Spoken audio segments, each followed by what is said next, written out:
Hello and welcome to Everything Digital Health. I'm Marcus Bohr, and today I'm joined by Mary Hawking, who is a stalwart of the GPIT community for many decades, easily predating my involvement in GPIT. Someone who I've learnt a lot from, and somebody who's renowned for asking difficult questions to presenters in various different forums. So, Mary, welcome to the show and thanks for joining us. Tell us a little bit about your career and how you got into informatics. Right. I'm Mary Hawking. I was one of three children of Frank Hawking, who was head of the chemotherapy parasitology division at the National Institute of Medical Research. What this meant from his children's point of view was that he spent 3 months of every year doing field work in the tropics and always in winter. I grew up as one of three children. My youngest brother was adopted, and he's 13 years younger than me. Stephen was the number one son, very clever, very verbal, very demanding. My younger sister, Philippa, was probably the most brilliant out of the three of us. Both of them went to Oxford. Both of them got first, Stephen in physics and Philippa in Chinese. So all my childhood, Stephen had maths and science, Philippa had music and culture, and I had pets. Medicine, medicine was regarded as a career that people went into if they weren't bright enough to go to Oxford and get firsts. I see. Um, which of course gives you a big imposter syndrome to start off with. Once I went qualified at Barts in 1966. That was the year that we had a pay freeze. It was raining. I'd got registered. I didn't know what I was going to do in the future. So I went and did a paediatric residency in Bellevue, New York. Wow. Which was extremely enlightening. At that time, there was no postgraduate training, no formal postgraduate training in the UK. It was a question of sitting by Nelly. In the States, they had probably the shortest medical course in the world. 4 years, 2 years clinical, 2 years preclinical, and it was a postgraduate setup. So you could qualify having specialized in your speciality.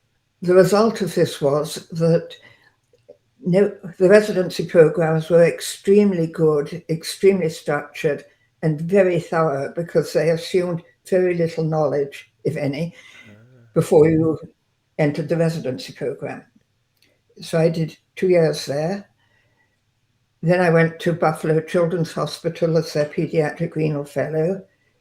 2 years after that at the State University of New York in Buffalo, doing immunology. Came back to the UK. My post wasn't funded. I got shuffled off to help Tineke Lemay in the transplant unit in Rotterdam. Wow. After 2 years, that was enough. By that time, I was against academic medicine. Transplants were not a good career path because they were very new. This was 1973 to 5. And that meant that every position was occupied by someone only a few years older than I was. So there wasn't, Yeah. unless there were new transplant units established, you really didn't have a chance. I did a year with the American Army doing pediatrics in Mannheim. That's interesting. And then came back to the UK. 1979, I came into general practice. At that time, there were, remember the technology? Technology or lack of technology has been a very dominant factor in my medical and IT career. 1979, you needed to have, if you were a GP, you needed to have some system of answering the phone, and that was generally called a good wife. This wasn't, which gave me a Yeah. problem. This wasn't just a problem for women. Another partner of mine in this practice had an equal problem. He wasn't married. Very good doctor, but his training practice wouldn't give him a partnership unless he got married. And he Wow. didn't have any candidates, I think. Because you needed someone at home to answer the phone He whilst you needed, were out on a call. at this time, you were doing 24-hour on call all year, no holiday allowances. Um, mobile phones hadn't even been thought of. Answer machines came along in the early 1980s. Yes. When I got one with a pager, it's lovely. It's one of those huge double reel tape recorders, Yeah. if you remember them. You're too young. Um, the, so I got into a practice that was pretty well a basket case. The senior partner kept promising to retire and didn't until he retired in 1989, just before the then Kenneth Clark new GP contract. Yeah. He had traditional pre-1948 ideas of practice organization. So he kept accepting patients, but didn't get them registered. Right. We had 2 staff for 4 doctors, 2 ancillary staff, one of whom acted as private secretary and the other as a receptionist for everything else. And we were living in a hovel. Well, he retired 6 months before the new GP contract came in. That introduced fund holding, which diverted attention to everything and froze the staff budget at 2 per GP. So all the established practices put their highest paid staff on the staff budget. And the idea was that as these staff retired, cheaper, more junior people would be employed. Mm-hmm. We didn't have any cheaper, more junior people. We did manage to get cost rent agreed for a new surgery, just. And we ended up with very few staff, mostly at the lowest end of the salary scale, no money, and huge problems with organization. So one of the things that this contract introduced was targets. Instead of having item of service payments, so that every time you gave an immunization, you got paid for it, you had targets, 70% and 90%. And of course, you aimed for the 90% because that paid a lot more than the 70%. Be one under the 70%, and you didn't get paid at all. Yeah. Now, when you haven't got a list that you can rely on, you don't know who you are responsible for. Consequently, you have no way of knowing whether you have managed to hit the target, Yeah. and that is financially difficult. So we got a list of who we were being paid for from the FPC, I think it was then, and just went through every record that wasn't on that list went in a box back to the FPC. When the patients came in and said, "But I've been here for 20 years," we said, "Well, unfortunately, the powers that be don't think you've been here for 20 years. Tell you what, sign this bit of paper, an FP10, and we'll get your records back." Yeah. It took months because the couriers wouldn't take more than 5 large grocery boxes full of records. Wouldn't take more than 5 grocery boxes full of records a week. I see. So it was a kind of period of better It's a period technology of very little income, and and getting the list sorted out, so you knew who was who was registered with you, and then who hadn't been immunized, or who, you needed yeah. you need to sort of process that list, rather than just these people come in whenever they want. This is more active practice management Well, about saying, the other thing these is, are the people who've got diabetes, these are the people who've got heart disease, and we do these oh, we things weren't, with we them. weren't bothered about that. It was the finance, the immunizations, and the cytology Right. that we really needed it for. We knew who had diabetes, whether they were on the list or not, Yeah. so we could deal with it. The other thing that happened then was that they decided that because of the targets, the district health authority was no longer responsible for making sure that children got immunized. And that meant that it just stopped.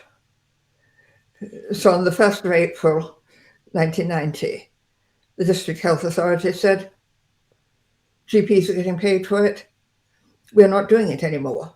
And that required reorganization as well, Wow. particularly when you've only got one practice nurse and only just employed her. Yeah. Right, so 91, we built the new surgery. 92, we got computerized. I'd known we'd get computerized. We actually needed to be computerized because of this question of knowing who's registered with I you. can imagine. Yeah. And I'd been a member of the primary healthcare specialist group since the early 1980s.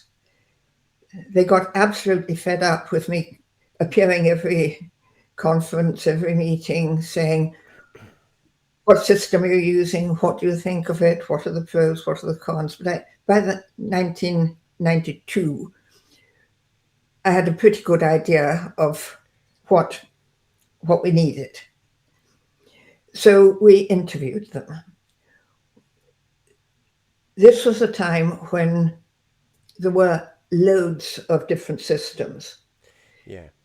And it was obvious that not all of them, not most of them, would survive because they didn't have enough sites, they didn't have enough support, they didn't have anyone dedicated to keeping them going.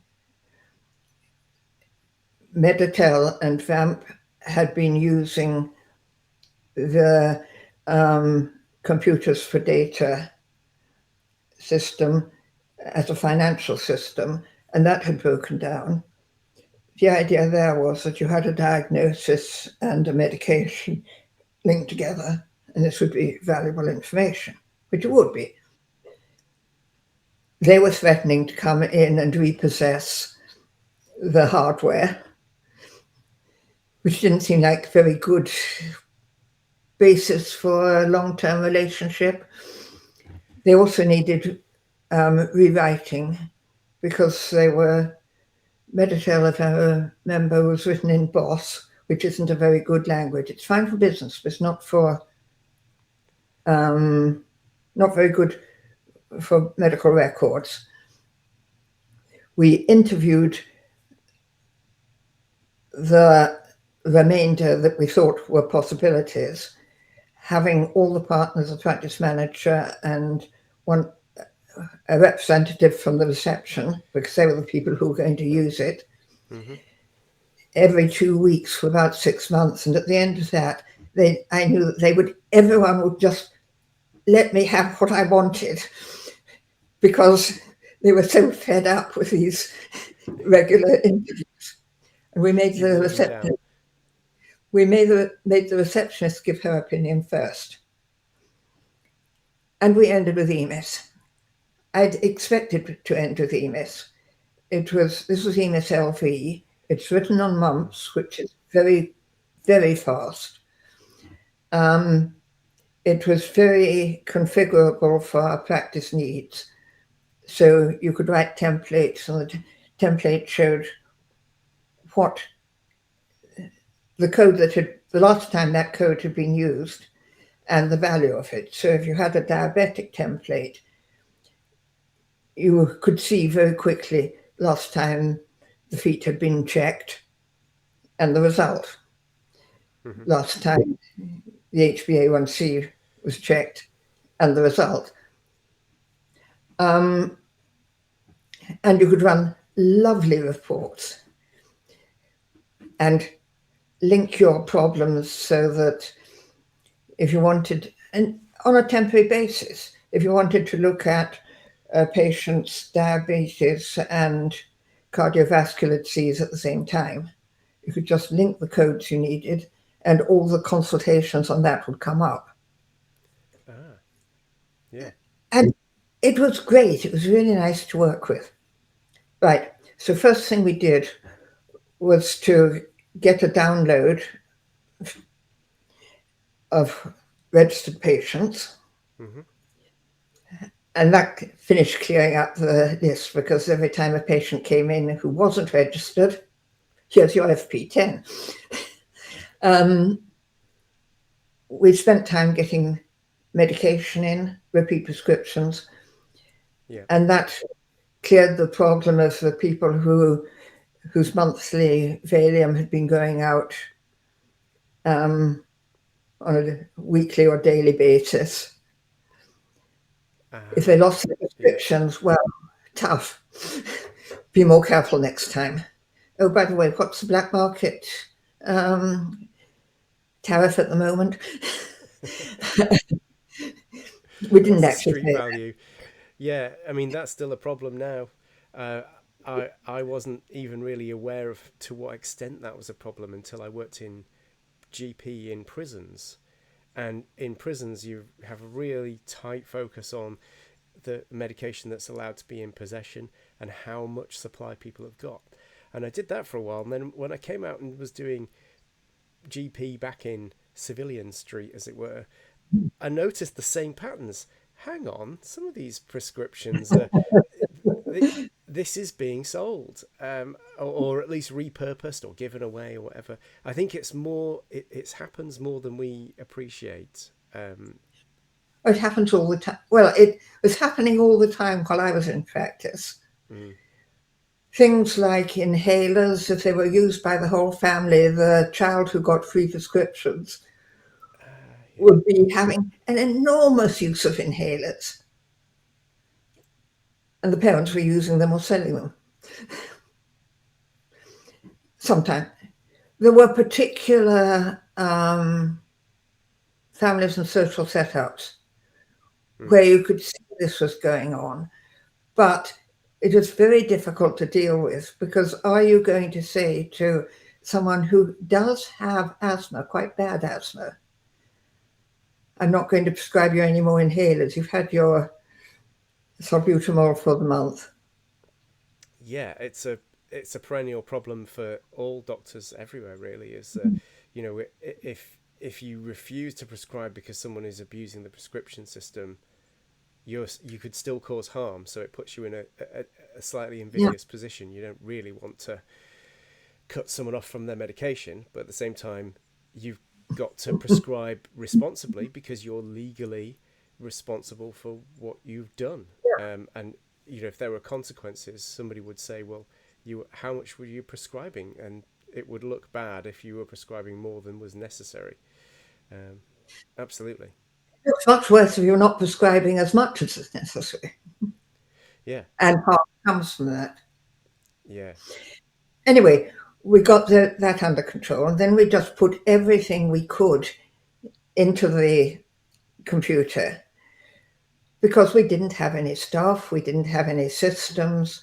The staff budgets were not brought up to fair shares for 4 years after the new contact came in. Hmm. So we'd ask for a couple of hours of practice manager time, some hours for reception, if an hour for the practice nurse, and we'd get one of them, whichever one was being promoted, supported that year. So we needed a mixture of different staff roles, and we'd get one of them. And they'd say, well, we told you we were only adding to practice managers this year. But we couldn't work like that. Hmm. Then in 1994, they decided Bedford, Bedfordshire, I think it was then, um, they keep reorganising the NHS as well. Oh yeah, So, that still goes on now. Still so happening. we had Bedford, Bedfordshire, then Bedford and Heartlands, then oh, now we're Central Bedfordshire. the Anyway, in 1994, they decided to aim for fair shares, Mm. and our staff budget went up by it's either a third or two-thirds, I forget now. And we couldn't think what to do with it. We were so used to running on precious little and light on staff. Anyway, we needed that computer to work for us.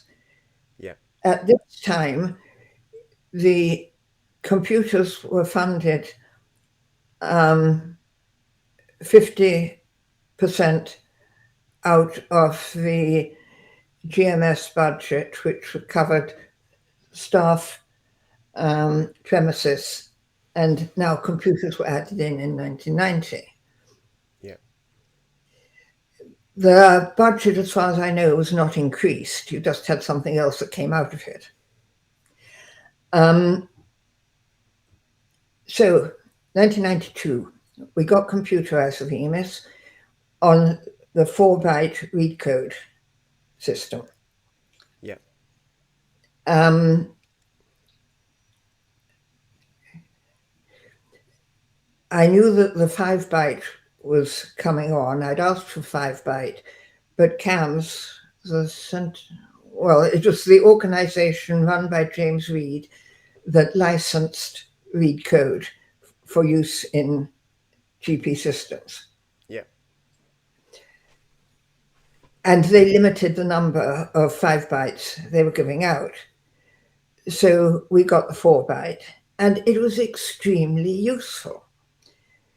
The 5 in 1994, the 5-byte, in 1992, when we just got EMIS, the NHS IMG Information Management Group produced its very first IT strategy, NHS IT strategy. Hmm. They got a lot of flack later for using X400 for communications, but at the time, email was in its infancy, and X400 was a proven commercial setup, good for transferring data. It's Yeah. awful for email, which very rapidly became the thing of the day. Um,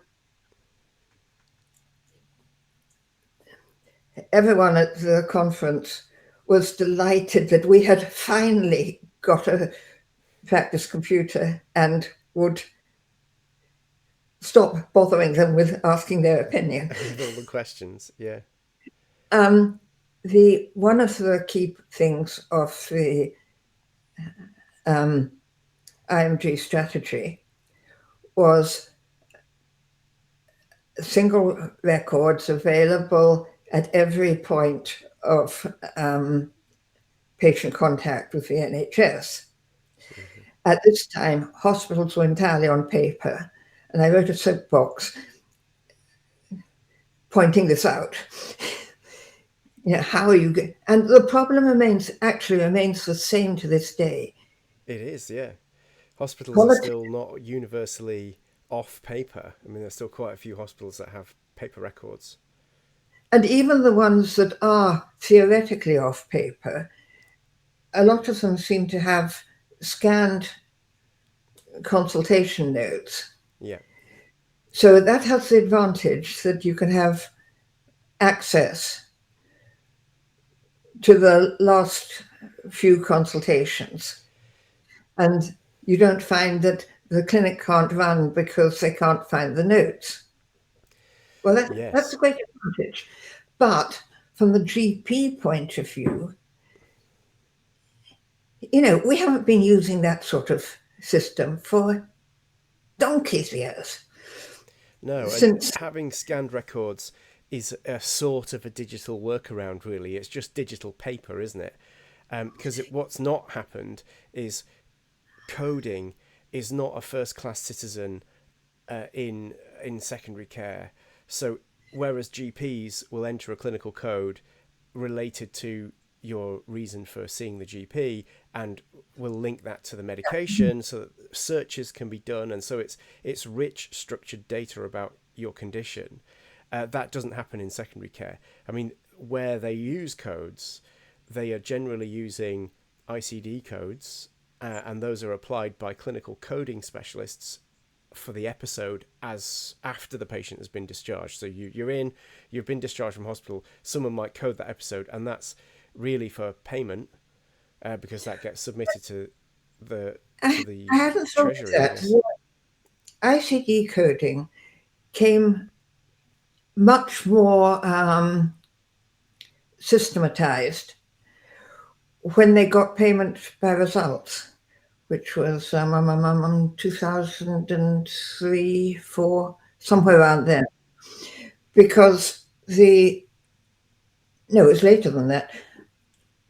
When your payment depends on the ICD codes, that you've coded the Episode, yeah, coded the episode episode. for, um, it suddenly became very important to get the most financially advantageous codes in, and hospital income went shooting up because it was payment by activity, Hmm. coded activity. There were suspicions that some of the coders were upcoding, which they denied, of course. But even efficient coding would put their income right up. Yeah, Anyway, going back, is the ICD coding incorporated into the patient record? I don't know. I don't think it is. No. So So if it isn't, then you can't even use that as a means of linking with the patient's clinical record. when I was working in hospitals, I never saw a system. Admittedly, that's a while ago, but I never saw a system where I could search by any kind of clinical coding to see what previous episodes had been coded as, for example. Um, so, it's completely anathema, the idea of clinicians entering the codes, which is, of Well, course, what needs to happen if you want there to be a richly coded clinical record. You have to enter all the codes at the point of care as you're seeing the patient in yeah. clinic. But there again, you've got a conflict of interest. GPs put effort into keeping a record properly coded, properly organized, Hmm. because they themselves are going to be using that They are the record. consumers of the data. Yeah. When you've got hospital doctors, think of your F foundation year one. are they expected to understand coding as well as where the paper clips are kept, what the rotor is, you've got an awful lot of things, including patients, on your plate. You're not going to be seeing this patient again, ever. Where is the incentive all the time or the education to Well, code? both of those things have Particularly been when you're a senior, absolutely. don't see any point in keeping medical records. That's the sort of thing that stupid GPs do. That's the sort of thing that's been pointed out, though, that undergraduate education needs more emphasis on understanding clinical coding. I had a conversation with Denise Downs a couple of weeks back, and she was the principal terminologist at NHS Digital and responsible for the rollout of SNOMED. And that was key to her understanding of it, was that we needed better undergraduate understanding of SNOMED.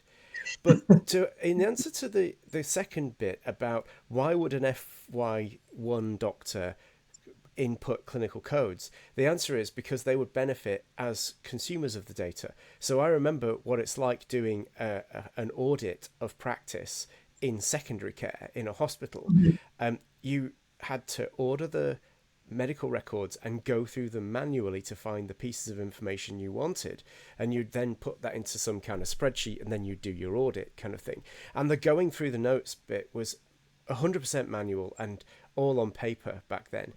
But now it would still be quite just as slow, even if you've got electronic records, because you would still have to go through the episodes on an electronic record, and maybe they're scanned documents or maybe they're sort of free text, but there would be no structured data.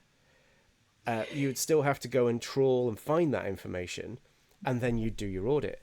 Compare that with in general practice or in a world in which data is entered at the point of care. You would be able to do a search, and you'd be able to say, out of all the patients that presented in the ED with a sore throat during March last year that I saw, were all of them scored using fever pain and then given the appropriate antibiotics or something like that.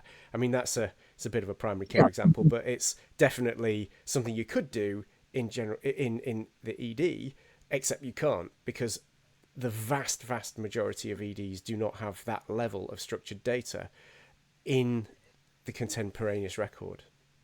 Yes, but it's, even if you say you would benefit from being able to audit, if you're, unless it's patients that you yourself are going to audit, the incentive for the junior doctor who won't be there in 3 months, Mm-hmm. he's auditing what other people have put in, and other people aren't thinking about his audit because they themselves are not going to benefit from it. I Anyway, mean, you could imagine that people, hopefully people would understand that I put in my data so that other people can benefit in the future, and I'm benefiting now from data inputted by other people. But you're right, there's sort of the tragedy of the commons does exist, and might very well sort of influence people's thinking around it. They sort of think, well, why should I? Because it's not me that's going to use this data. yeah, and you can't trust other people. Anyway, in 1994, we got the 5-byte set of read code into the practice. I knew there were problems with it. It was intended to combine read code with ICD 9, it was then. I checked with a couple of people who'd had the code conversion in EMIS, so same system, Mm-hmm. and they said no problems, a few family codes, nothing major. I found out afterwards what the real problem was. We coded everything at the lowest possible level on the grounds that we could always amalgamate at a higher level, Yeah, but we couldn't rule out detail if we hadn't got it there in the first place. absolutely. They were following the Meditel, possibly RCGP, system of coding at the highest possible level. So as the problems with a lot of the code conversion were that at the lower level, where there was no exact match in terminology and position, and the mapping disk just guessed, basically. What do you do when you've got information in your original coding set that cannot be transferred into the new coding set because the code or term doesn't exist? Yeah. So your record gets corrupted. And I bet the same thing happens when you actually manage to change the SNOMET. The same sort of thing does happen, yes. So, if you've got an electronic patient record, a GP electronic patient record that goes back to pre-1994, you are going to have had at least one code conversion, even if you were in the same system, which you won't be because all the systems have changed as well. If you've transferred your record, you've had a new system in your practice, so a mass transfer or GP to GP, an individual record transfer, you get corruption every time. And you're actually going to base treatment on this.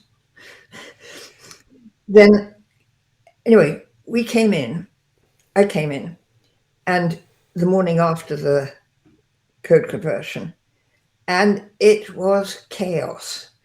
All our diabetics had gone from being nicely sorted into type 1 and type 2 to diabetes mellitus, nothing more. And the reason for that, when I got the mapping disk,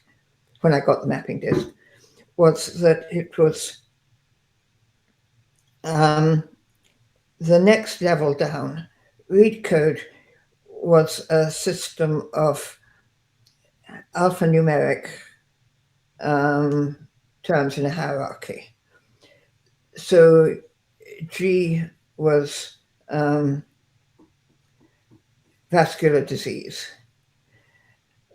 G2, I think, was cardiovascular.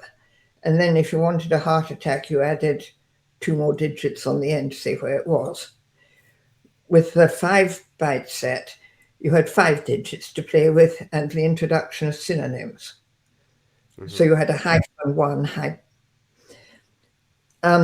So going back to the diabetes, we'd gone from C2 codes for diabetes mellitus to C10 for diabetes mellitus. C was endocrine disease. Yep. And the next term down was adult onset type, no complications, which is fine for ICD. Yeah. But for general practice, it is absolutely useless. Your type 1, type 2 are different pathologies and different management. It's important to have them differentiated.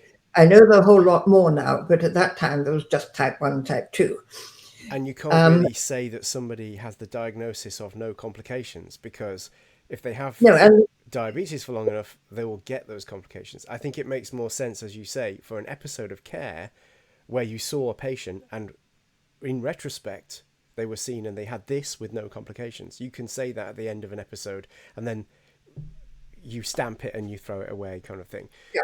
But for ongoing care, where you are the regular GP of somebody, it makes no sense to code them as that. Well, so my first thought was the rollout needs to be stopped. It was a national rollout, all systems, everywhere. Yeah. So my first thought was, we need to stop this until the problem's sorted, because there obviously is a problem. Mm-hmm. Um, that was where being a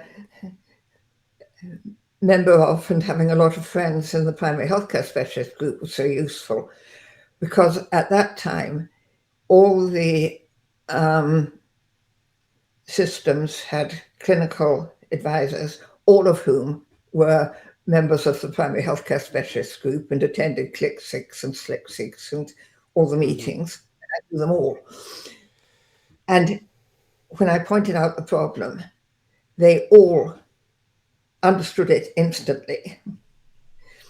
David Stables from EMIS went through my database, sorted out where the problems were, and added EMIS synonyms.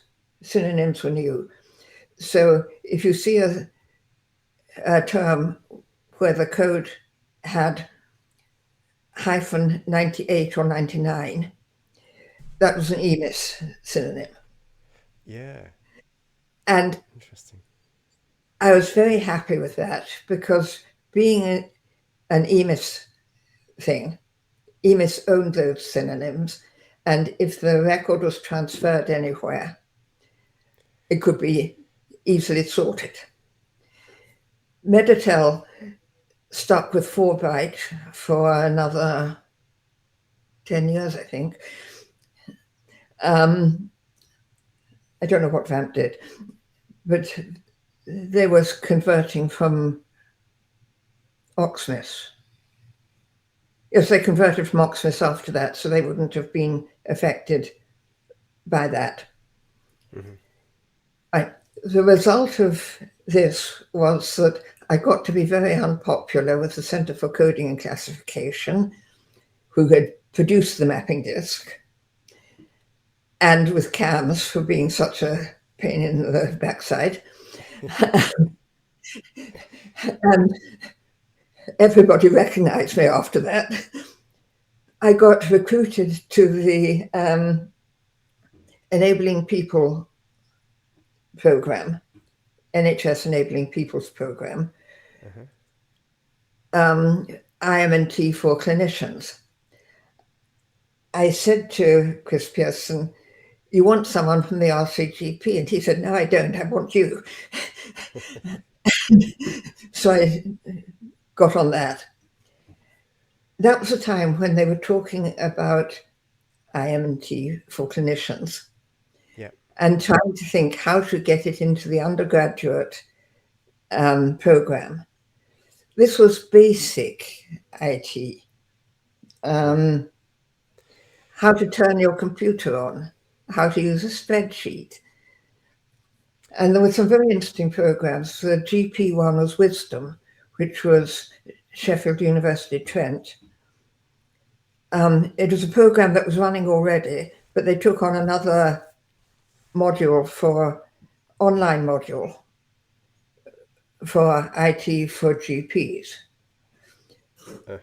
They had one for Newcastle, I think, and one for registrars, senior registrar level. But that was one that required the individual to attend courses. So it was Yeah. not really scalable. And there was another one for public health, but that again was an in-person individuals. The beauty of the Wisdom setup was that it was online, accessible anywhere, scalable. The undergraduate course was being reorganized at that time and brought up to date. And we were very hopeful that we could get IT into the curriculum. And I don't think they did. I think Um, it did happen. I went to the University of Liverpool in 1995, and in the first few years of that, we were definitely studying a little bit of clinical informatics, because I remember the lecturer. Even I remember bits of it, and SNOMED being mentioned, and these kind of things. But I can't The remember that much of the content Liverpool, being particularly Liverpool was one of the useful. shining lights. I remember Liverpool and how it was set up, and it was great. Newcastle was great as well. Oxford and Cambridge didn't change their curriculum. I don't know if they've changed it yet, but that might be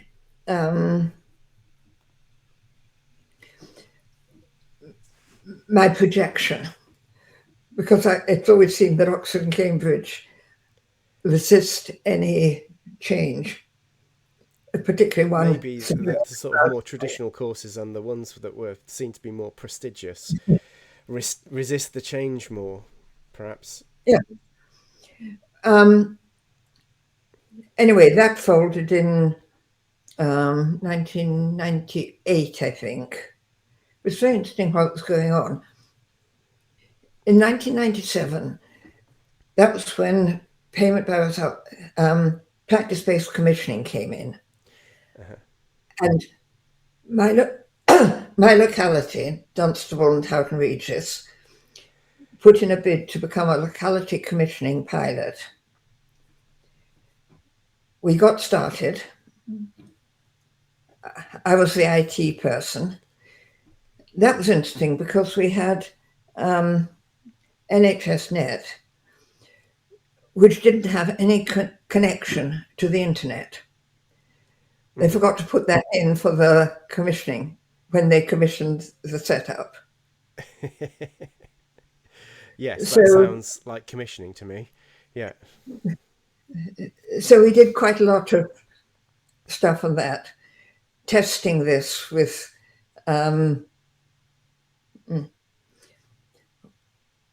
Anyway, on the IT side, we were looking at a National Electronic Library Mm-hmm. of Health. And the argument was whether this should be pointing to reputable sources or developed by the NHS for the NHS. And as there was no connection with the internet, this was getting to be. When the next new contract was,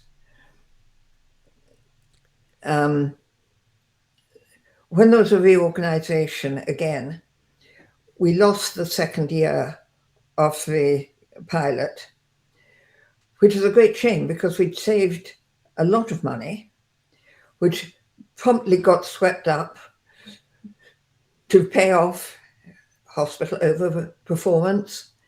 And the remainder of it, we were forcibly married with Leighton Buzzard. The remainder of the budget was devoted to upgrading the IT in Leighton Buzzard from Mm. 5 to 6,000, Meditel 5 to 6,000, or was it Torex by then? And afterwards, of course, they all had to be changed over again to TPP After eventually. Torex Synergy was acquired and then left the market, I think. Yeah. Well, Torax acquired Meditel on the basis that all GPs were going to be connected to NHS Net, and there was going to be £3,000 per practice to get this connection. Mm-hmm. Torex, in their sums, thought that meant that the suppliers were going to get £3,000 per practice, not realizing that it was actually covering things like improved hardware and the software and reorganization, and the suppliers were definitely not going to get it. So they sold on to iSoft.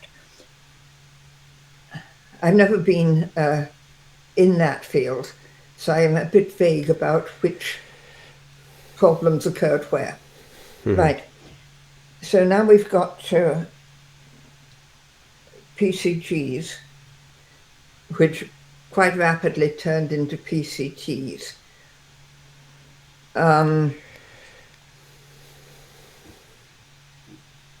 on the IT side, that must have been a fairly quiet period on the IT side. I mean, apart from the usual fights about what was being funded, what wasn't being funded, usual stuff. Mm-hmm. Um, this was when Bedfordshire more or less declared itself as an IMT free zone. So I was on the IMT subcommittee, which was trying to get the same EPR for Luton Dunstable Hospital and Bedford Hospital, and never quite got there. And my job was to say, what about general practice? We're the ones who are computerized. So what time period was this roughly? Well, this would have been 1998, 99. So late Up 90s, early 2000s sort of thing. to the early 2000s. Mm-hmm. So next thing that comes along is the new GP contract. Mm-hmm. Now, this, among other things, this guaranteed, it took over the ownership and supply of GP systems. Yes. So you no longer had, and that led to complications because you no longer had any contractual connection between the users and the suppliers of the system. Yeah. And the Information Commissioner's Office had no end of a problem trying to work out how you made GPs responsible for any data breaches. And if they weren't responsible, who was? They decided that the Yes. GPs were just Yeah. the same. Well, in 2004, so the government essentially paid for all the GP systems directly, but Right. this is when GP system of choice came in, so that you still had the choice of which system, but it was Well, paid for by yes, somebody else. that was the idea. Now, what happened in practice was that almost immediately after that, along comes the National Programme for IT.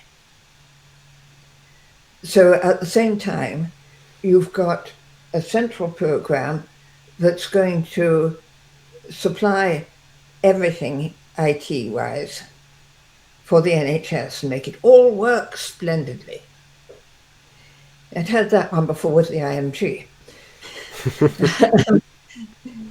The problem there was that Richard Granger was very much slash and burn type. He was fine for organising the London congestion zone. Right. So the powers that be thought, well, if he can organise London traffic, obviously he can organise the NHS. But it wasn't quite the same problem. And there Not was an really. awful lot of IT. It was a brownfield site, not a greenfield site. So along comes Richard Granger, splits the country into 5 Like regions, wasn't areas, it? It was, yeah. LSP. 2 of them were awarded to Accenture, 1 to CSD, that's Northwest. Fujitsu had Southern, and BT had London. Mm-hmm. I was sent to look at the various bidders for the East of England LSP on the GP side. I remember one with Cerner where they hadn't done anything. They were going to have Cerner as their GP system. No coding. I was really rather nasty, well, mean, to the young American doctor who was demonstrating it. We started off with you could order a hemoglobin. Hmm. Your hemoglobin was labeled routine, urgent, emergency. So I said, We don't you really know, have that in general I'm a practice. GP. I'm a GP. If it's urgent or an emergency, it goes inside the patient straight down to the hospital. How do you attach um, the reason for the request to the request? Oh, you don't do that. What? I said, we've got a very fierce um, head of pathology who won't do any tests without a reason for them. And the reason has to be Yeah, attached to fair the enough. specimen. So then I started out. They weren't even vaguely suitable. Yeah, the other bidders did have a GP system, and what they'd all done, well, most of them had done, was to take EMIS and say that'll be our GP system, and that was fine. Hmm. Of course, when Accenture got it, they'd said they'd have. I'm sure they said they'd have the EMIS, and then decided they wouldn't because of contractual difficulties. I was on the EMIS National User Group Committee, so I know what the contractual difficulties were, but it's commercially confidential. Was then. I don't know if it is now, but anyway, there were very good reasons why EMIS couldn't sign up to what Accenture wanted. Accenture tried to change one of the Torex iSoft systems from a local area network to a wide area network. An unfortunate practice in Bedford, who volunteered to be the guinea pig, had both iSoft and Accenture living with them because every time they fixed one problem, another five sprang up. So they gave that up and put in their second choice, which was TPP. Yeah. Now, the when the LSP contracts were signed, they realized that there was actually a problem because GPs, under their new contract, had choice of systems. And what Granger said was, well, if you've got two systems in your LSP thing, that's choice. Yeah. And all the GPs said, it isn't. That's not proper choice. Yeah. EMIS wasn't in anyone's system.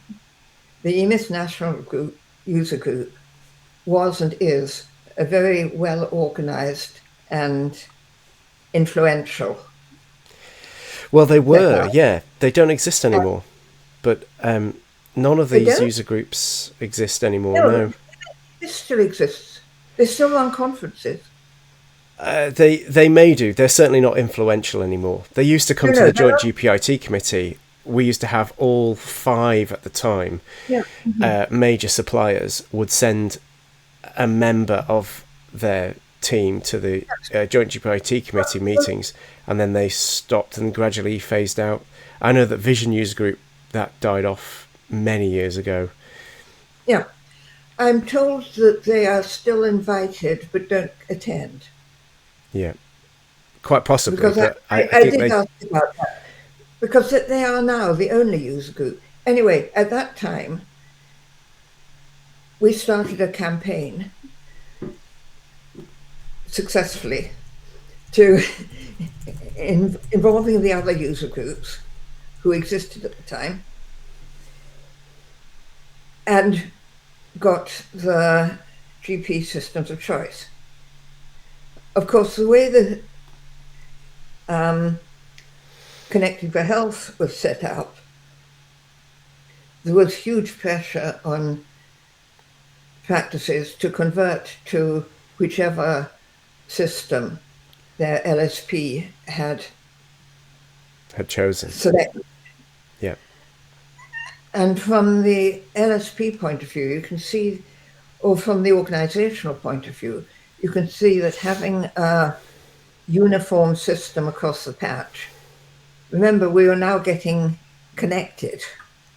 Yeah. Previously, all your data had been on your practice server. But once you started getting networked, to have one system so that you could write one query for everybody and not have to keep translating via MyQuest Yeah. into different. Although it still My, hasn't, we still haven't got there, have we? nope. 2026, and we still don't have. It's like I think you pointed out in your Lifetime Achievement Award speech at the Primary Healthcare Specialist Group last year. If anything, things are worse now than when you started. Things are Yes, well, less connected than they were 20 years ago. you've got data corruption.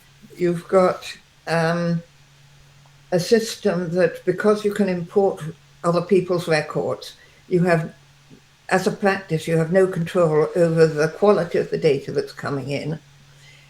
And when it's been converted, the A to B to C to A conversions, Mm-hmm. every time you're losing something, disconnecting something, resurrecting a problem that's been disposed of, losing your audit trail. Anyway, with Connecting for Health in East of England, the answer to GP records was going to be Lorenzo Regional Health, which was going to have everything: hospitals, GPs, public health, Yeah. community, the lot. It never got started. No. Lorenzo died the death after iSoft had been subsidized and money poured in. And eventually, they had to offer some trusts £1 million to take on Lorenzo. And even so, I think only 5 trusts picked that up and said, well, we'll take free money if you're giving it out. But they still, I don't think any of them are still on Lorenzo now. The only one I know of that did that was, I think, Grimsby or somewhere like that, that part of the world. They took on Lorenzo, but then they immediately had to get rid of it. They're on something else now. So I attended various meetings on that. I wrote an opinion piece Mm-hmm. for, it's on digital health. Oh, yeah. If you search on, does Lorenzo mean the end of GP electronic patient records, you'll still find it. It's still valid. And I'll link it's to it about in the show notes. it's about it's about the single shared record. If you have, which was the problem with TPP, and which is what I got the John Perry Prize for in 2009, if you have a whole lot of different organizations having a single record as their main record, their prime entry record, Mm-hmm. the different organizations will all have different record keeping habits and needs. Yeah. With the new GP contract, we also got QOF, Quality and Outcome Framework, Yeah. where you got points for having a disease register for different diseases, diabetes, cardiovascular disease, cerebral, and things that had to be accomplished within those. Yeah. So they had to have an annual check, they had to have HbA1c, foot checks, retinopathy, blood pressure, for diabetes and so on. Yeah. And immediately TPP practices started losing money because if the patient attended community set up and their blood pressure was recorded, if it was high that day, and it was close to cough day, you didn't have time to call them in and get them back to their perfectly normal blood pressure that they'd had all year, and you lost a point. Yeah. Because you had different people putting different things in. Then the other organizations are practically all episode carers. So you get referred to a district nurse. The district nurse carries out the post-operative care or the ulcer care or whatever care is, and then they discharge the patient. Yes. They're not using it as a long-term thing. Yeah. So they hadn't grown up with read code. They didn't understand the importance. There was a general feeling among the community and project managers for getting everyone onto one system. The problem GPs were highlighting was mainly financial. So if you stopped other things putting in read codes related to non-QOF, if you let them put in read codes Non-QOF related to ones. non-QOF diseases, it didn't matter. Yeah. So in Norfolk, I think it was, it might have been Essex, I got called in as a read code person. They were starting a formulary. They thought this would be the answer. What different healthcare groups were allowed to put in. Mm-hmm. So, for instance, for physiotherapy, they could put in all the major neurological diseases from a physiotherapist's point of view. Yeah. So they were making diagnoses with no reason, simply because that's what it looked like. And you had to have something. Every time they were seen in physiotherapy clinic, they'd have a new stroke, is what it looks like in the record, because it was like a new diagnosis, because they were coding that episode of care for their managerial data slicing. That was a different problem, because there were two problems here. That was Norfolk, definitely. And the GP said, how come my patients had a stroke every Tuesday morning for the past 6 weeks? Yeah. And the reason was health and language had come on board. This patient had had a previous stroke. He had 6 episodes of treatment, health and language, speech and language. And the way they record their treatment is the diagnosis at the head of the treatment. What am I treating? Fair enough. Mm-hmm. And then what they've done. Yeah. New episode, new diagnosis. Yes. From the GP point of view, you've now got 6 strokes, plus the one he'd had before. And if that was true, then you definitely ought to be doing something, rather than just standing up every Tuesday morning and saying, oh, another stroke. It's definitely it's a wider point, as you know, this year we're supposed to be talking about single patient records, aren't we? The idea that we're going to be given a single patient record, and this is very apposite in that the discipline and the kind of inter-organizational collective conventions around what you put in a single patient record and how you curate that record, that's not been discussed or agreed, and no one's been trained for it. So I imagine that when we do get a single patient record, it's just going to be chaos with everybody putting in different stuff. We're not going to get a single patient record. It's been tried and tried and tried. And the obstacles, apart from the fact that you haven't got electronic records everywhere, and where you have got them, they're all in different formats that cannot be safely amalgamated.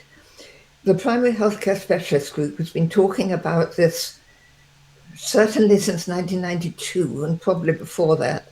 Wow. And you look at the CLICSIG, the special special interest meetings on the website, July 2020. During lockdown, we had a big session, several sessions, on shared patient records. Yes. All the reasons that you're not going to be able to do them I are think there. this year they are talking about the shared care record, or the single patient record is the subject of a ClickSig later this Yeah, year. So for people interested, they should check out the Primary Healthcare Specialist Group BCS website. It's going to be really interesting. Getting it written up is going to be a problem, but hopefully that's always been the problem with ClickSix, getting them written up. Anyway, so you've got legitimate different uses of the record, legitimate different ways of entering diagnoses and management and coding. You've this is now, remember, your only record. So the only people who can curate it, that particular episode, is the organization that put it in. Now, patients don't stay the same. They evolve. They get wrong patient records entered, a diagnosis changes. You start off with, I'm tired all the time, and you end up with Anemia. anemia, a cause for the anemia, and then you find that what the actual real problem is lupus erythematosus. So you've got all these different diagnoses that have been partial diagnoses, symptoms rather than causative diagnosis. Yeah. You've got to be able to evolve and correct. But you can't do it if you're in a different organization, because it's that organization's only record. And for medico legal purposes, you need to be able to point out what you thought at that time, Yeah. not what you thought with hindsight 20 years later. Well, this is a problem with all records that we have, is that they keep a kind of current snapshot of what is thought. And as you say, if you change something, there's no rollback of that history. So it's impossible in a court of law, for example, to say, present exactly how the record looked 5 years ago. What was in it and how did it appear? That's not possible to do. Isn't it? Because one of the things that came up when we had the code conversion in 1994 was a question on audit trails. Yeah. Audit trails were very new. And I'd thought that we could always look at the audit trail. Audit trails are not transferred.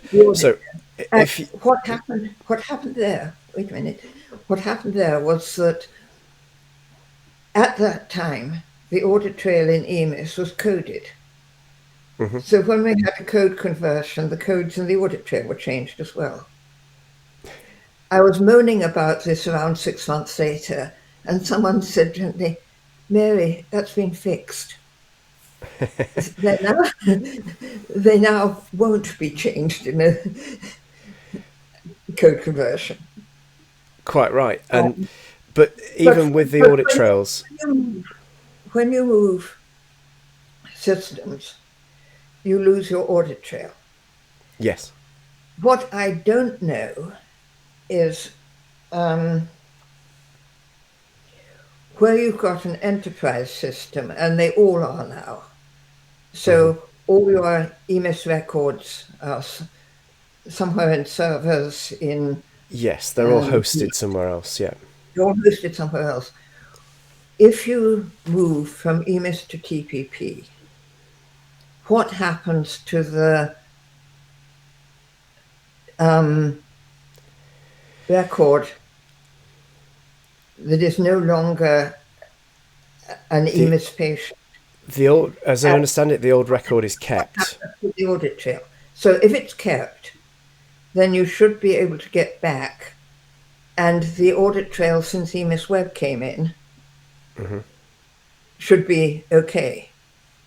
You should Well, be able to true, but resurrect.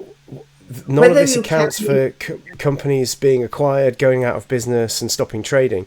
So it's all fine to say we'll just keep every audit trail forever, and when you move from one system to the other, the old audit trails will exist in EMIS. But if EMIS is no longer around in 20 years' time, those audit trails are no longer around, and no one's solved that problem of making a portable, permanent audit trail that comes with you as you move the record around.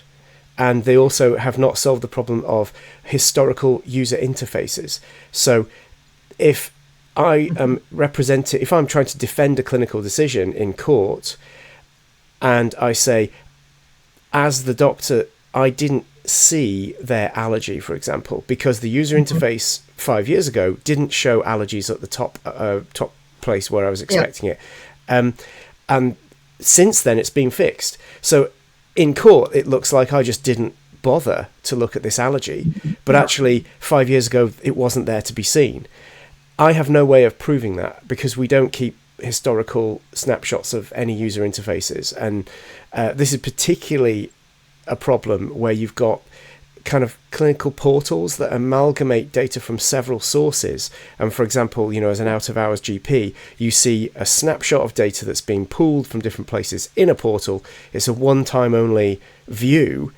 And if you're ever asked to defend that clinical decision, you've no chance of being able to accurately recreate that view that you had then and defend your decision. You either just have to settle or tool up for an enormous, lengthy battle to try and prove that the software yeah. wasn't good enough. Can I bring up another thing here? The reason that electronic patient records are allowable in court is it's under the civil, not the criminal standards. And they are assumed to be accurate representations.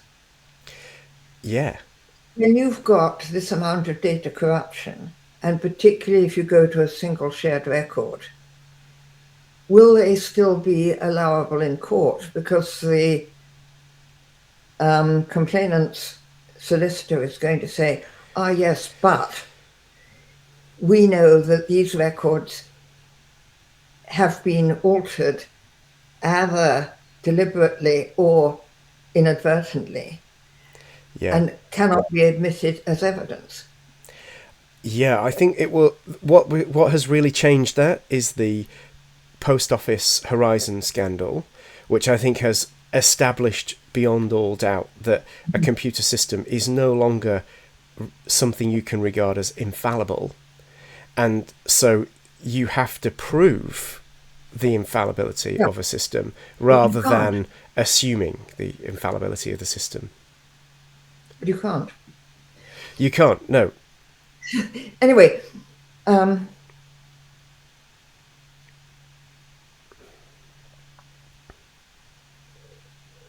right. Going back to the single shared record, Mm-hmm. you're not going to think of it from the end user point of view. There you are in ET, up comes this record. Now, the emergency department is somewhat similar to general practice in that you don't know what the problem is before you start looking at the patient. Mm-hmm. Yeah. You know there's something wrong, but off the top Yeah. of your head, you don't have the background. You don't know that this is Yeah. There's no Joe referral Block. letter. You know, It's an years and unselected, untriaged patient, yeah, essentially. Yeah. and up comes the record. When Tony Blair wanted to have the medical record available, if you lived in Birmingham and broke your leg in Brighton. He said you should be able to have the record from Birmingham arrive on the emergency department's desk Mm-hmm.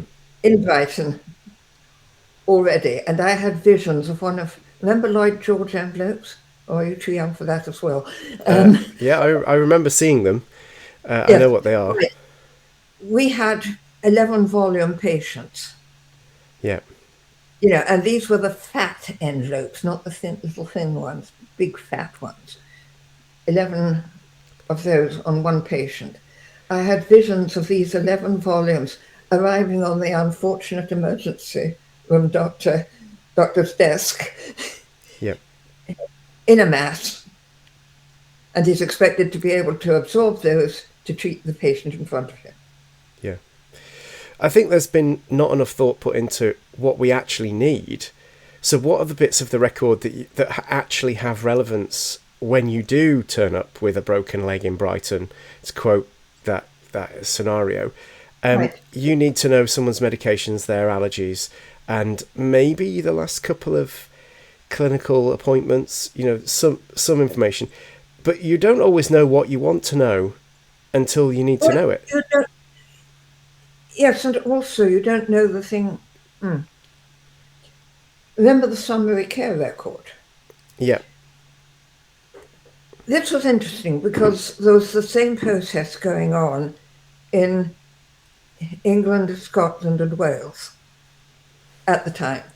Yes. And by this time, it was recognized that GPs were 100% computerized, or it's assumed that they were 100% computerized. So in Scotland, they put up the emergency care record that was going to have medication and allergies. That was it. Mm-hmm. It was going to be available to, I forget who it's going to be available to, but it was very limited. Yeah. And they put this out to consultation, and the Scots said, yeah, that sounds like a good idea. 10 years later, they started enhancing it in very small ways, like attaching an end of life plan, but not generalized, not sucking in everybody's data, not adding little bits. Yeah. In Wales, they had a care record that excluded complete areas. So there's going to be no sexual health, no mental health, no gynecology. And that meant that if, as an end user, you knew that there was no information as to whether or not you were facing a paranoid schizophrenic, this information would not be available. You worked it out on seeing the patient. Mm-hmm. You had a complete class of information that was not going to be there. Right? In England, the summary care record was going to be enhanced. So from the beginning, it was going to have medication, allergies, and then you were going to add other things to it. Totally useless from the end user's point of view, because there was a debate about who was going to control what was added. Yeah. So you're going to discuss it with your GP. Can you see GPs wasting valuable time on discussing with patients what they wanted put in their summary care record? Yeah. The patient could say, well, I don't want my paranoid schizophrenia to be in my summary care record. So from the end user's point of view, the emergency services would only have the information that the basic information that the patient wanted them to have. And I found out years later that the medication was the first time it was issued, not the last time. So if you had one of these patients who have intermittent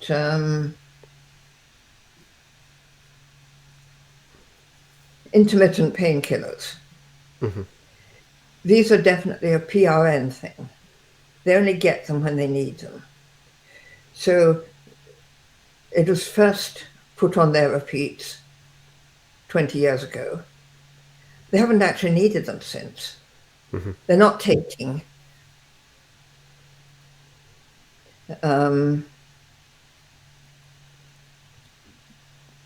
cocodamol on a regular basis. It just hasn't been taken off their repeat prescriptions. Yeah. Yeah. So And you don't it's know that because the date that it was put on was the date that will appear on your summary care record, yes. not the last date it was issued. When it was issued last week, you can be pretty sure they're taking it now. If it was issued 10 years ago, you're going to be sure they're not taking it now. Yeah, I think there's definitely been problems with all the implementations. The Welsh Clinical Portal seems the most sort of mature system, Yeah. the most comprehensive. Emergency care summary slightly better than the summary care record, but summary care record seems like the forgotten, unwanted child. Really, we're obsessing with the idea of a brand new single patient record, and actually Well, progressively enhancing the summary care record would probably get us 90% of what we need without having to build a new thing. But I get the impression that actually the purpose of all of this work is to spend money with a company who have spent a long time Palantir. lobbying. No, actually, it's Oracle. Oracle essentially paid for the Tony Blair Foundation to exist, and then they have used the Tony Blair Foundation to lobby for a single patient record, rather than looking into the existing options and saying, why don't we just progressively enhance the thing that we already Yeah. have that's been around for 15 years? Well, this brings up another point. The single record in various forms. I mean, as a read-only record, like the Hampshire record, has been around for ages, and a lot of the problems have been worked through. Yeah. So along comes a new management. What do? They never look at what's been tried before. That's been abolished. It's probably been removed from the access via the internet. They think they're starting with a brand new problem that nobody's thought about before, and they run into exactly the same mistakes. That is what's going to You happen with don't the single want care those 11 patient record. volumes on your desk when what you need to know is insulin, yes, no. Yeah. I mean, really, it's entirely possible now, especially with some of the technology we have, to not need a single patient record, but to get instant answers to the questions you have.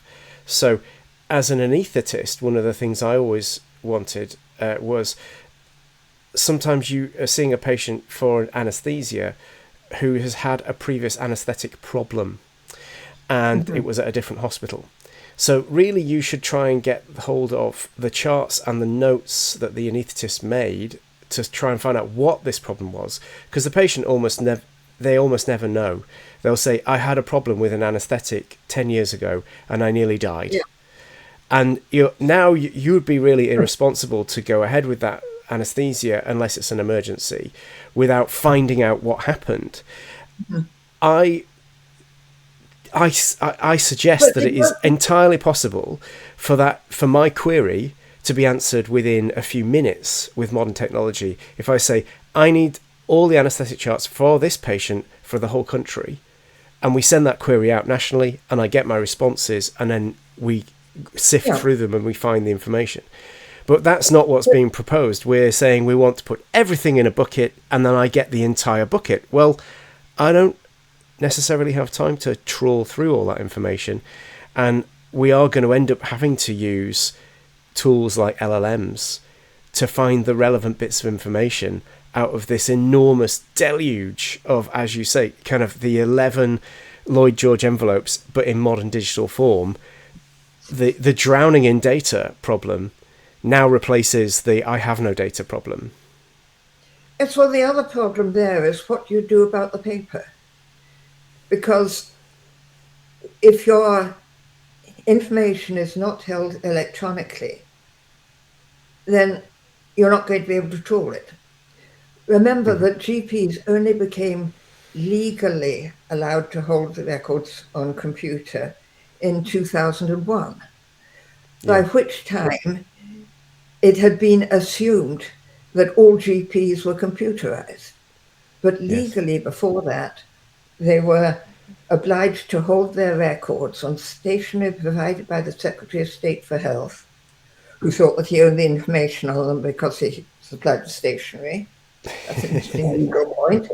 Yes. So even the A4 records and those RCGP index cards were illegal. Yes. You weren't allowed to. Everybody ignored it, of course.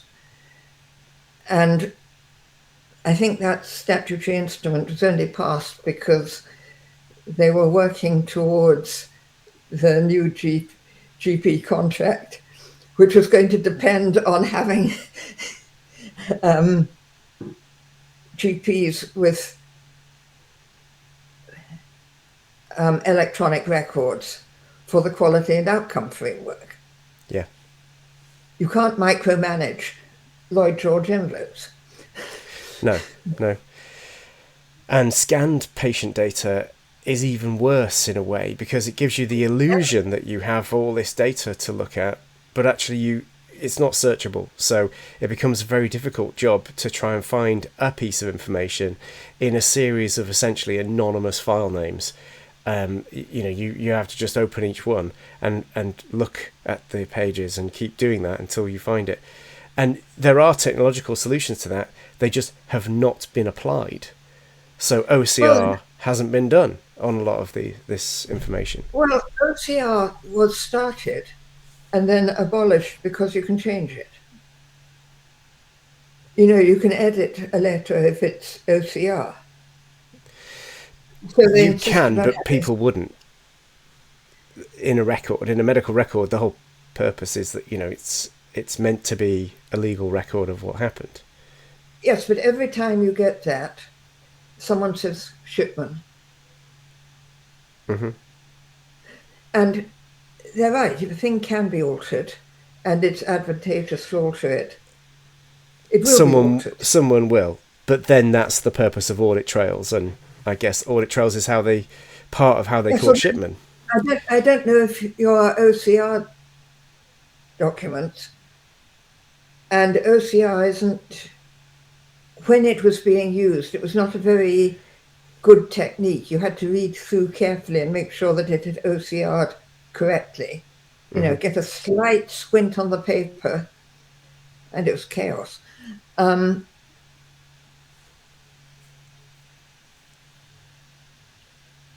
don't think that OCR ever entered the audit trail. You'd have to rewrite the audit trail to look for changes in OCR documents. And I don't think anyone ever did. It might depend on the system there. Yeah. So and this of course illustrates another problem that we've always had in general practice.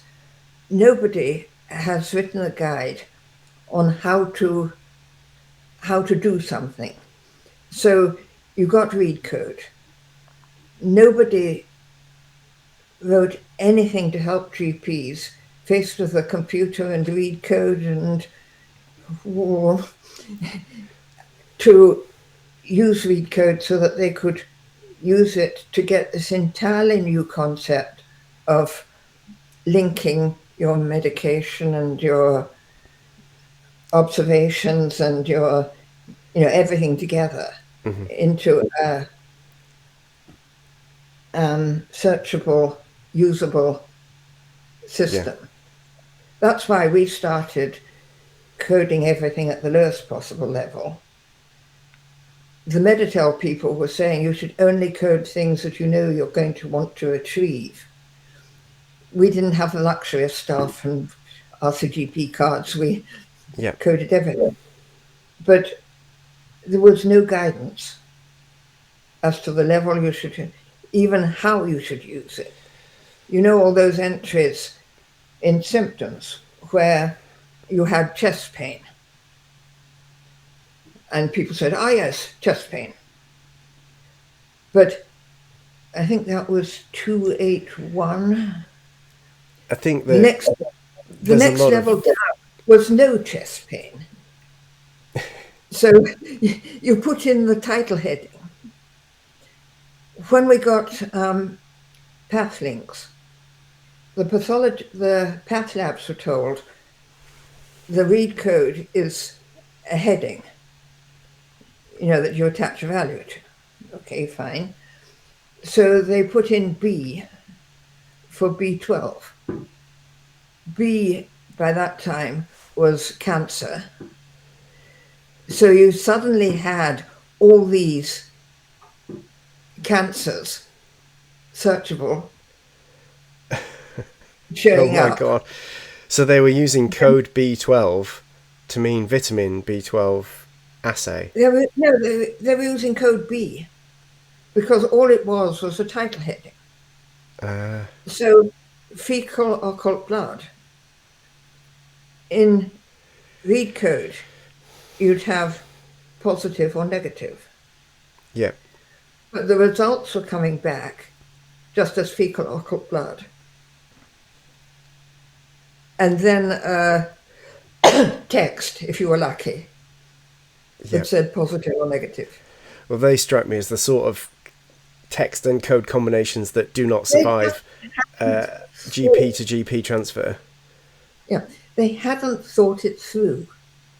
They just hadn't considered that read code was actually being used by GPs, and it might be a good idea to check Yeah. what was going to be useful to GPs.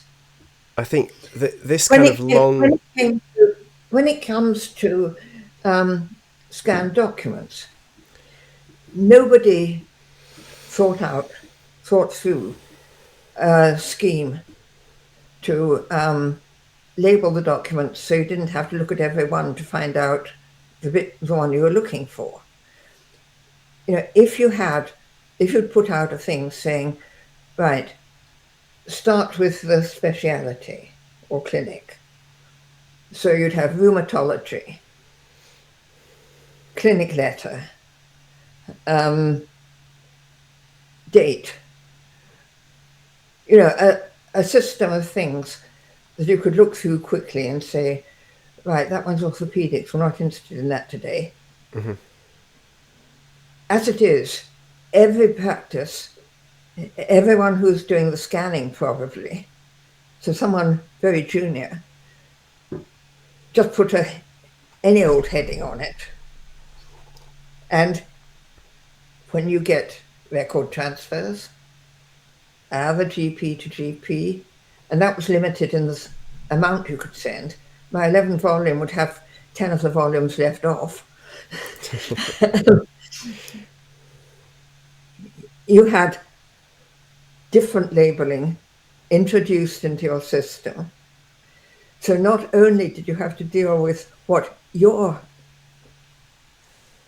junior receptionist had done, you had to deal with what everybody else's junior receptionist had done as well.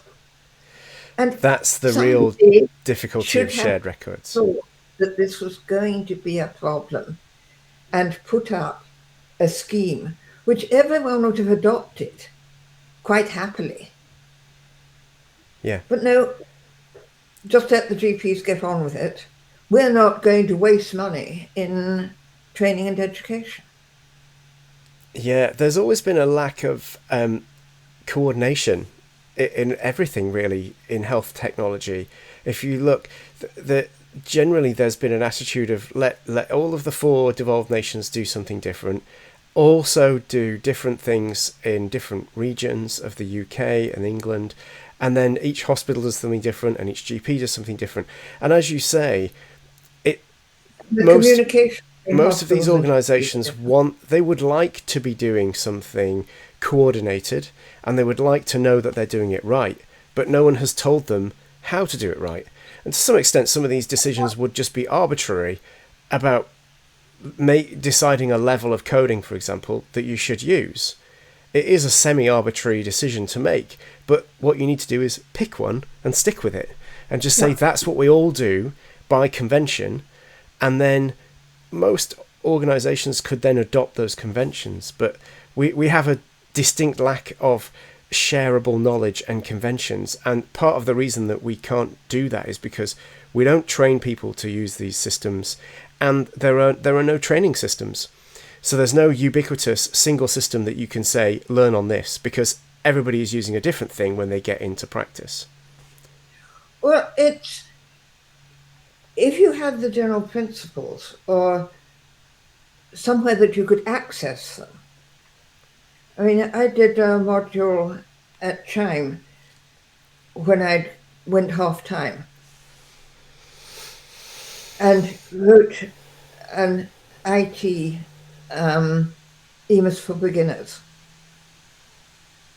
module. Mm-hmm. And the idea, this was in LV, which was the system at the time. The idea was that if you're a locum and you're not used to EMIS, you won't know where all the information you need is stored. So you could have this running in the background, behind the consultation. We only had one screen at the time, and just switch when you couldn't find the past hemoglobin results that you needed. Mm-hmm. You knew how to go and find them. There'd be things there that says past results are stored here. Click this, and not click because it was text. Yeah. But you'll find it in this folder. That's how you find all the past hemoglobins, all the past blood pressures. Absolutely. That you're interested in. Yeah. And I managed to get the National User Group to adopt it. The trouble with writing information things is finding someone to take them on.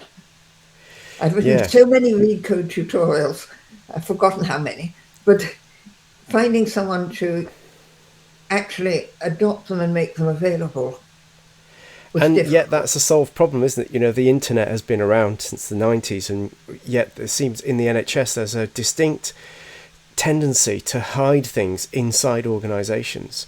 So, like the guidance for any locality, most ICBs will have some kind of intranet type of thing, and the stuff that's on there, you then have to ask for access to get onto their SharePoint or something, and it's firewalled from the internet, which means the long-term preservation of these things is never thought about. Eventually they'll just all disappear. But also, what's wrong with just putting it online? It's not so critical. Well, even if they're put online, if you try to find most of the work that was done for Connecting for Health, National Programme for IT, you can't find it because that program's finished and practically everything that it produced has been deleted. Yeah, scrubbed from the internet. Yeah. Even the shared record professional guidance that was commissioned from the RCGP, you know what a fight I'm having to try and get it back on the RCGP website where it ought to be, because someone decided that anything that was published was more than 10 years old was now irrelevant. I must say the RCGP... Yes, their website... no better. The agility of their website updates has been a problem for me in my own career. So, Mary, I think that's a good point to bring it to a close. We've had a lovely chat through quite a few different topics. It's been quite nice to get a flavour of how you got into informatics and the whole journey around it. Can I do just one more thing? Of course, yeah. This is an illustration of how not to do things. Okay. In, in 2005, there was a big push to get as many people as possible onto smart cards and role-based access control. And obviously the people to rack up the numbers were GP practices. Lots of people, they didn't actually have to use them, so no problem. Mm-hmm. They came out. First you had to identify yourself and all the people you wanted to have a smart card. Passport, utility bill, fine. And as the IT partner, I was asked to okay this for the staff. And they presented me things saying, we agreed to abide by the terms and conditions. So I said, okay, where are the terms and conditions? They hadn't got them. I said, go away, come back with the terms and conditions.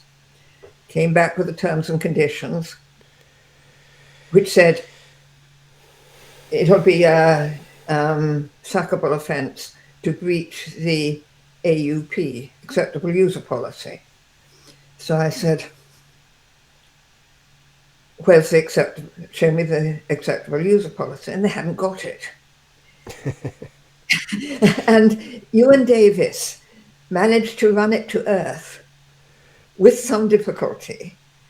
And when you looked at it, it was completely unacceptable. You wouldn't have been able to do anything.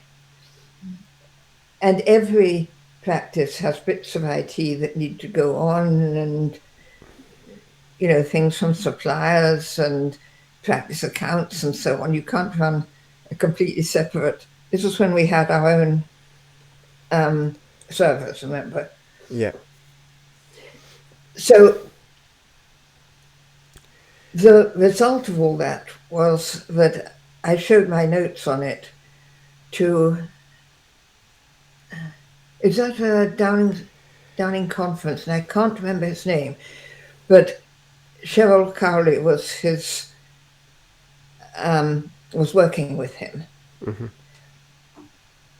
And all my problems were there. The result of that was that we got the registration authority.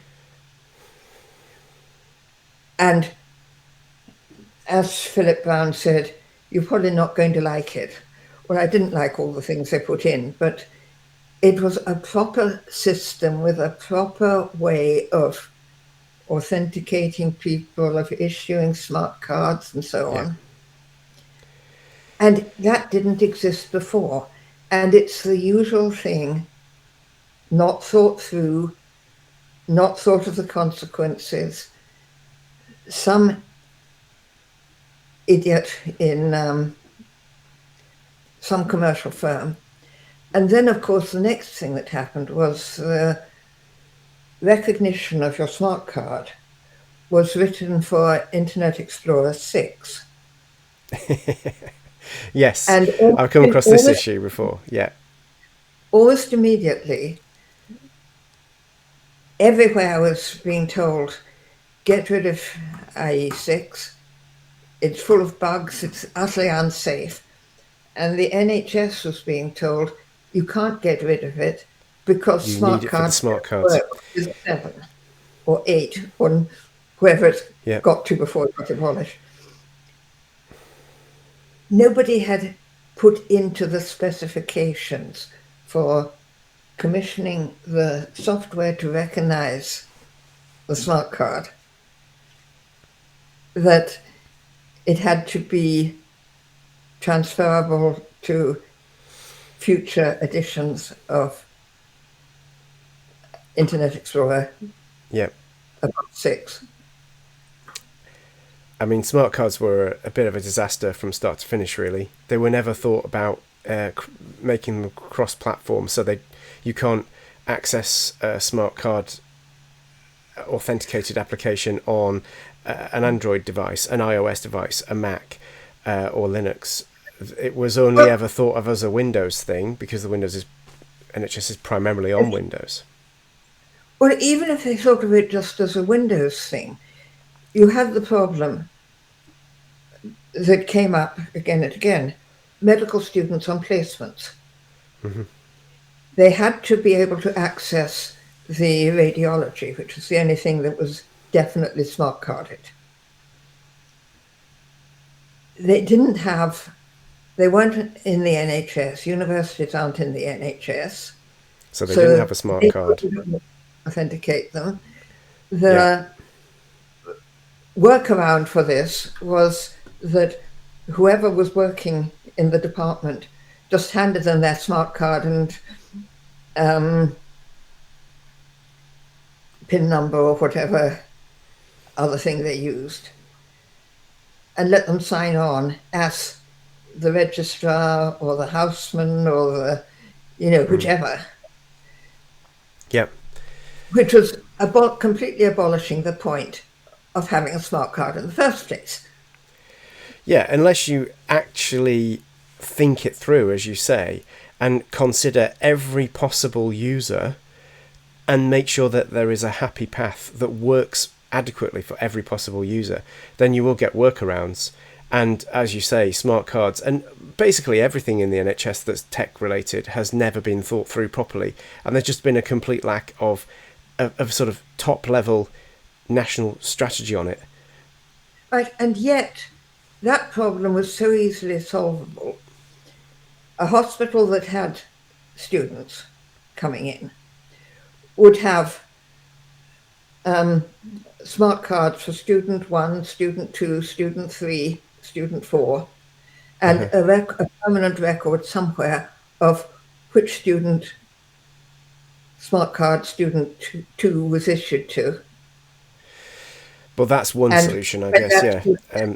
But work almost around, but it was, always, like with NHS Mail, these things, smart cards, email accounts, they're not inherently expensive. And it wouldn't be that difficult to imagine a world in which we just say, right, we just issue everybody with the thing they need when they become a medical student, and they can have that throughout their career. Except that we almost always procure the service, whether it's smart cards administration, which I think is Accenture, isn't it, or something. They're always outsourced. And because we procure it through an outsourced company, we end up paying per smart card, and that's how they would end up saying, well, we can't afford to have a smart card per individual, we'll have a pool of locum 1 smart card or student 1, 2, 3 smart card, which is a dumb workaround and creates problems.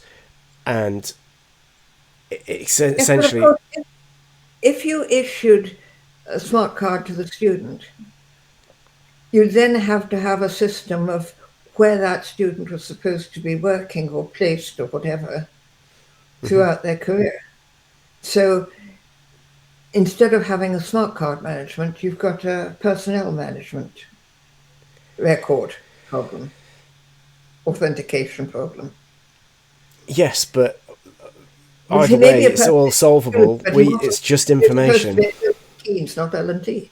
I mean, surely we should have that. We should have records of where a particular individual was working at any given time, in a world in which, occasionally there are individuals that do harm. Say the Lucy Letby sort of situation.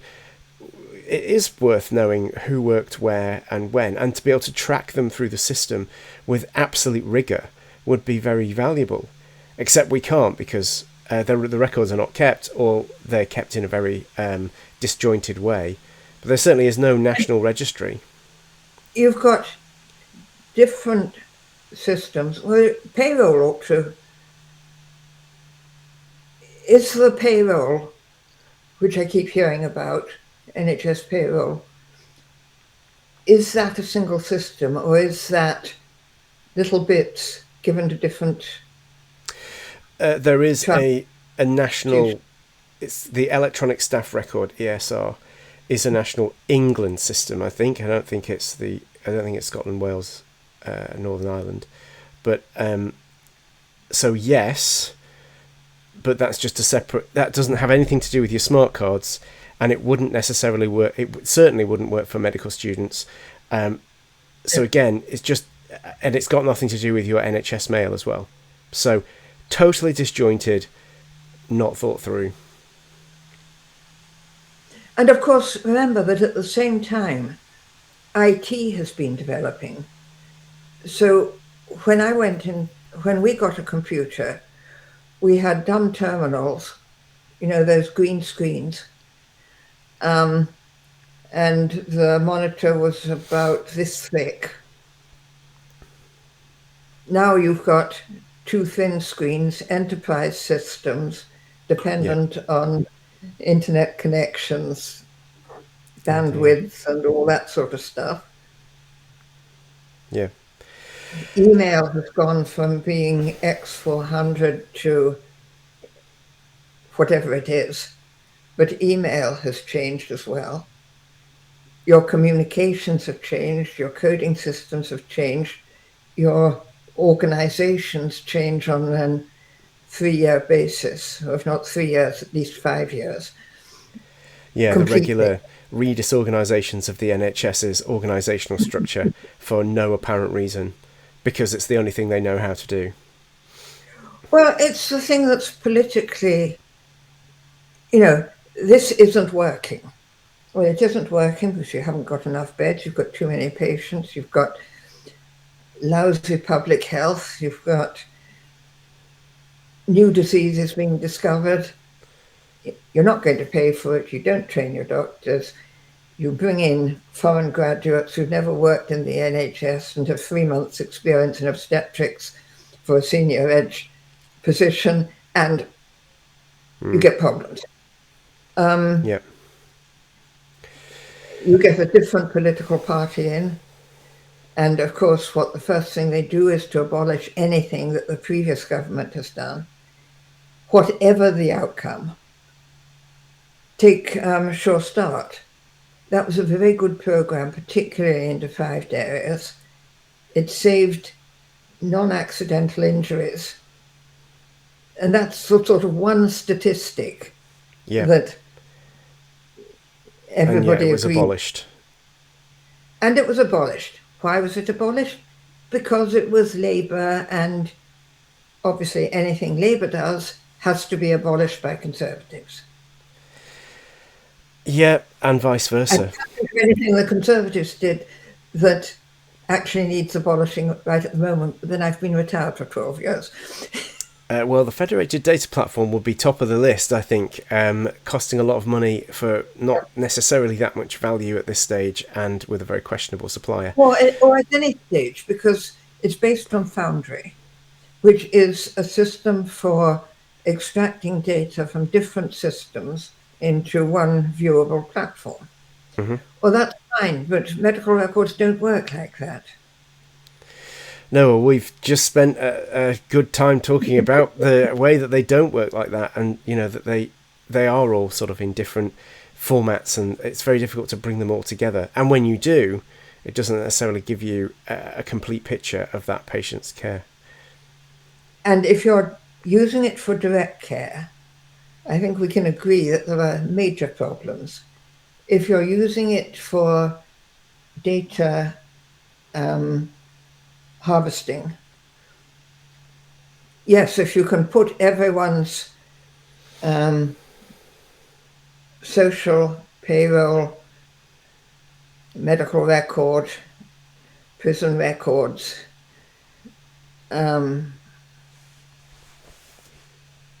immigration status, driving license. Well, yeah, and then you've got an incredibly You can see that dangerous system. that's what ICE is using, apparently, ICE in the States.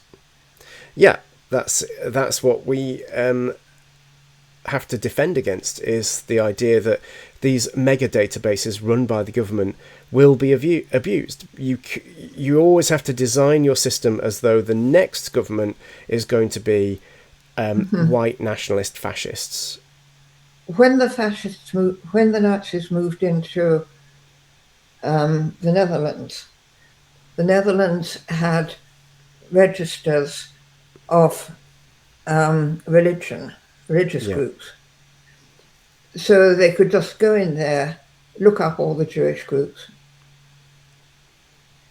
It was done for very good reasons. It's part of the tax system. You Yeah. get subsidies for different religious groups. But Yeah, the original intent of the data was the intent, innocuous, but it was used by bad people. That's why you can never allow that data to be in the hands of the government. That's yeah, what this whole thing is about. That's what my personal campaigning against the federated data platform started off as, actually not that much about Palantir, but more about the government should not have all the data that's in your medical record, because this government might be fine, but you have to design systems as though the next government is going to be mhm. a full fascist, just to Are you in protect touch? everybody. Are you in touch with Phil Booth in Med Confidential? Sam Smith. Yes, I am. Yeah, I know Phil. I tend to speak to Sam. Sam's been on the show. He's been on this podcast Uh-huh. to talk Yeah, about the federated data platform, and we're good. talking about that soon again. I think that's probably a great point to bring it to a close. Actually, we've talked around a So, couple of different topics. It's been very nice to cover a whole range of the things that you've done over the years, and also get an insight into the history of GP systems, read coding, and actually that the single patient record's not a new idea. These things go round and round, don't they? So thank you for being on the show, and it's been a wonderful chat, and hope to have you on again at some point. Mary Hawking, thank you very much. thank you for inviting me, and I'm looking forward to coming on again. Great.